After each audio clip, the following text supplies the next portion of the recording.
As if there's not enough pressure and nervousness about being prepared for one of these things. This was quite the little shock this morning. Thank you for doing it. You bet.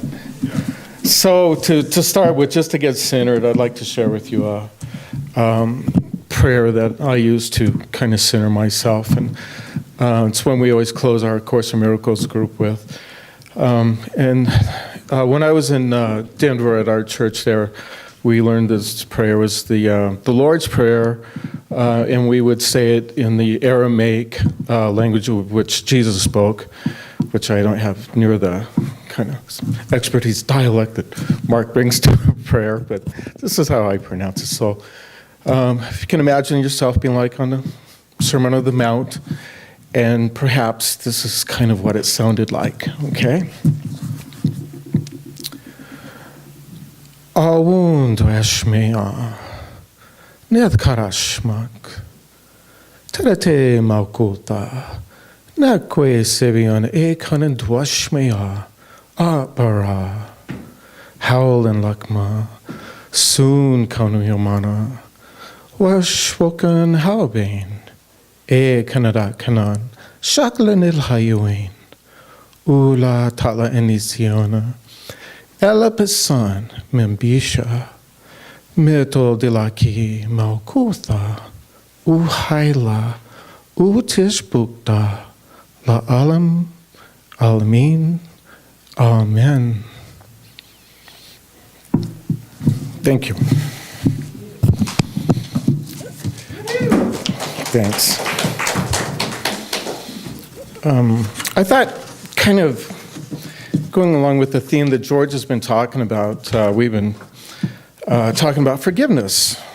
And when Jerry called me this morning, she was talking about how, maybe I could pull something from A Course in Miracles. And definitely forgiveness is a huge concept in A Course in Miracles. It's kind of, I would consider its foundation.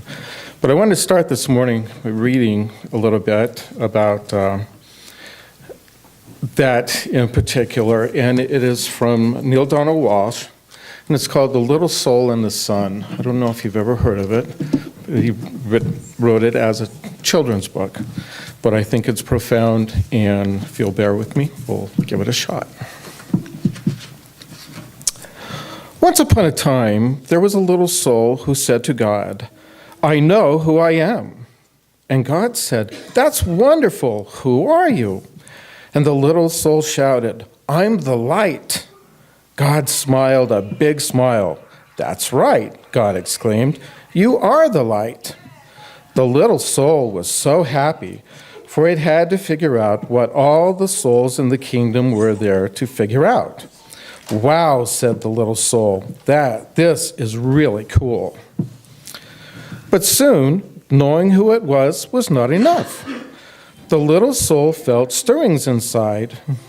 The anarchy in this room.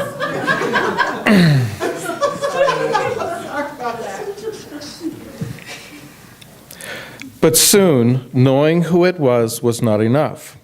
The little soul felt stirrings inside and now wanted to be who it was. And so the little soul went back to God, which is not a bad idea for all souls who want to be who they really are, and said, "Hi, God. Now that I know who I am, is it okay for me to be it?" And God said, "You mean you want to be who you already are?" "Well," replied the little soul, "it's one thing to know who I am, and another thing altogether to actually be it. I want to feel what it is like to be the light." "But you already are the light," God replied, smiling again. "Yes, but I want to see what this feels like," cried the little soul. "Well," said God with a chuckle, "I suppose I should have known. You always were the adventurous one." Then God's expression changed. "There's only one thing."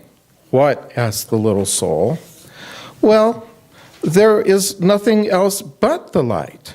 You see, I created nothing but what you are, and so there is no easy way for you to experience yourself as who you are since there is nothing that you are not.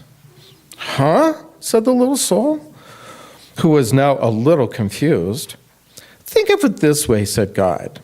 You are like a candle in the sun. Oh, you're there all right, along with a million cajillion other candles who make up the sun. And the sun would not be the sun without you.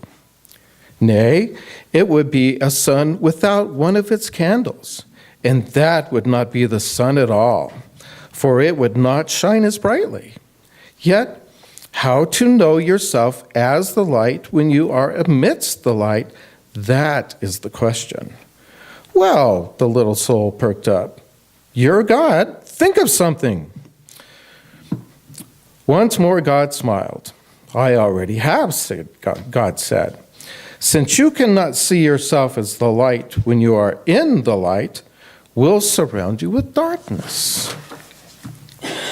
What's darkness? The little soul asked. God replied, it is that which you are not. Will I be afraid of the dark? Cried the little soul. Only if you choose to be, God answered. There is nothing really to be afraid of, unless you decide that there is. You see, we are making it all up. We are pretending. Oh, said the little soul, and felt a bit better. Then God explained that in order to experience anything at all, the exact opposite of it will appear. It is a great gift, God said, because without it, you could not know what anything is like. You could not know warm without cold, up without down, fast without slow. You could not know left without right, here without there, now without then. And so God concluded, when you are surrounded with darkness, do not shake your fist and raise your voice and curse the darkness. Rather, be a light into the darkness and don't be mad about it. Then you will know who you really are, and all others will know too. Let your light so shine that everyone will know how special you are. You mean it's okay to let others see how special I am? Asked the little soul. Of course, God chuckled. It's very okay. But remember, special does not mean better. Everybody is special, each in their own way. Yet many others have forgotten that. Yet will you see it is okay for them to be special only when you see that it is okay for you to be special.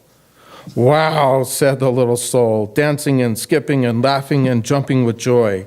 I can be as special as I want to be. Yes, and you can start right now, said God, who is dancing and skipping and laughing right along with the little soul. What part of special do you want to be? What part of special? The little soul repeated. I don't understand. Well, God explained, being the light is being special. And being special has a lot of parts to it. It is special to be kind. It is special to be gentle. It is special to be creative. It is special to be patient. Can you think of any other ways it is special to be? The little soul sat quietly for a moment. I can think of a lot of ways to be special, the little soul then exclaimed. It's special to be helpful. It is special to be sharing. It is special to be friendly. It is special to be considerate of others. Yes, God agreed, and you can be all of those things, or any part of special you wish to be at any moment. That's what it means to be the light. I know what I want to be. I know what I want to be, the little soul announced with great excitement. I want to be the part of special called forgiving. Isn't it special to be forgiving? Oh, yes, God assured the little soul. That is very special. Okay, said the little soul, that's what I want to be. I want to be forgiving. I want to experience myself as that. Good, said God, but there's one thing you should know. The little soul was becoming a bit impatient now. It always seemed as though there was something complication about it. What is it? The little soul sighed. There was no one to forgive. No one, the little soul could hardly believe what had been said. No one, God repeated. Everything I have made is perfect. There is not a single soul in all creation less perfect than you. Look around you. It was then that the little soul realized a large crowd had gathered. Some had come from far and wide, from all over the kingdom. For the word had gone forth that the little soul was having this extraordinary conversation with God, and everyone wanted to hear what they were saying. Looking at the countless other souls gathered there, the little soul had to agree. None appeared less wonderful, less magnificent, or less perfect than the little soul itself. Such was the wonder of the souls gathered around, and so bright was their light that the little soul could scarcely gaze upon them. Who then to forgive? Asked God. Boy, this is going to be no fun at all, grumbled the little soul.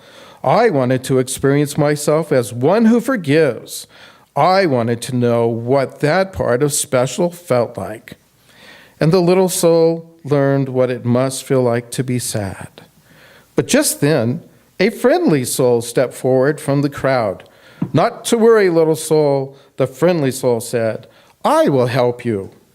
You will? The little soul brightened. But what can you do? Why, I can give you someone to forgive. You can? Certainly, chirped the friendly soul. I can come into your next lifetime and do something for you to forgive. But why? Why would you do that? The little soul asked. You who are being of such utter perfection, you who vibrate with such a speed that it creates a light so bright I can hardly gaze upon you. What could cause you to want to slow down your vibration to such a speed that your bright light would become dark and dense?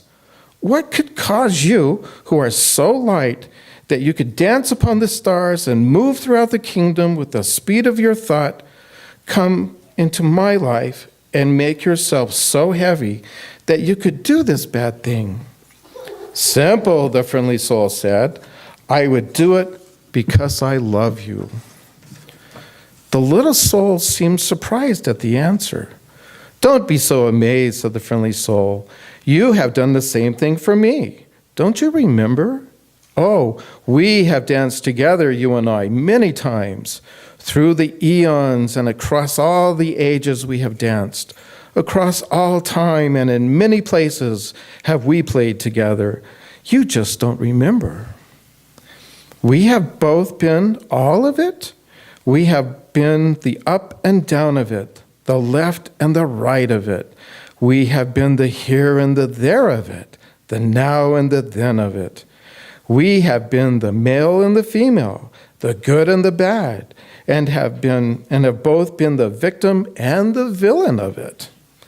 Thus have we come together, you and I, many times before, each bringing to the other the exact and perfect opportunity to express and to experience who we really are. And so the friendly soul explained a little further. I will come into your next lifetime and be the bad one this time. I will do something really terrible, and then you can experience yourself as the one who forgives. But what will you do? The little soul asked, just a little nervously. That will be so terrible. Oh, replied the friendly soul with a twinkle, we'll think of something. Then the friendly soul seemed to turn serious and said in a quiet voice, you are right about one thing, you know. What is that? The little soul wanted to know. I will have to slow down my vibration and become very heavy to do this not so nice thing. I will have to pretend to be something very unlike myself. And so I have but one favor to ask of you in return. Oh, anything, anything, cried the little soul, and began to dance and sing. I'll get to be forgiving. I get to be forgiving. Then the little soul saw that the friendly soul was remaining very quiet. What is it? The little soul asked. What can I do for you? You are such an angel to be willing to do this for me. Of course, this friendly soul is an angel, God interrupted. Everyone is. Always remember, I sent you nothing but angels. And so the little soul wanted more than ever to grant the friendly soul's request. What can I do for you? The little soul asked again. In the moment that I strike you and smite you, the friendly soul replied. In the moment that I do the worst to you that you could possibly imagine, in that very moment, yes, the little soul interrupted, yes, the friendly soul became quieter still. Remember who I really am. Oh, I will, cried the little soul. I promise I will always remember you as I see you right here, right now. Good, said the friendly soul, because you see, I will have been pretending so hard, I will have forgotten myself. And if you do not remember me as I really am, I may not be able to remember for a very long time.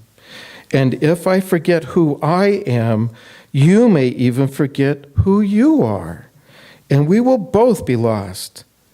Then we will need another soul to come along and remind us both of who we are. No, we won't, the little soul promised again. I will remember you. I will thank you for bringing me this gift, the chance to experience myself as who I am. And so the agreement was made, and the little soul went forth into a new lifetime, excited to be the light, which was very special, and excited to be that part of special called forgiveness. And the little soul waited anxiously to be able to experience itself as forgiveness and to think whatever other soul made it possible. And at all the moments in that new lifetime, whenever a new soul appeared on the scene, whether that new soul brought joy or sadness, and especially if it brought sadness, the little soul thought of what God had said. Always remember, God had smiled. I have sent you nothing but angels.